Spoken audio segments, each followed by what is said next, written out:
Yeah, I think which that's is exactly what wisdom. I've been thinking lately, Scott, is that, as I talk to some people, they get it, they start to catch on.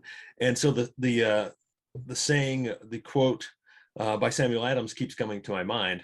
It does not take a majority to prevail, but rather an irate, tireless minority keen on setting brush fires of freedom in the minds of men. Now, that doesn't just apply to actual freedom as like revolutionary type freedom, but it applies to really everything in prepping. So if you're not on fire about prepping, you got to go out and go to some of these places, like I said, talk with these people. They're going to help light a fire under you. And preparedness is freedom.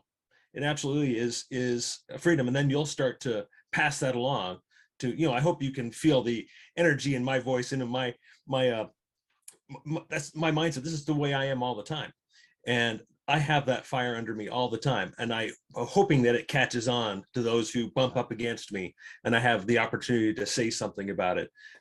And so if you can get in close enough contact with that brush fire, hopefully you'll catch on fire a little bit too and be able to spread that brush fire.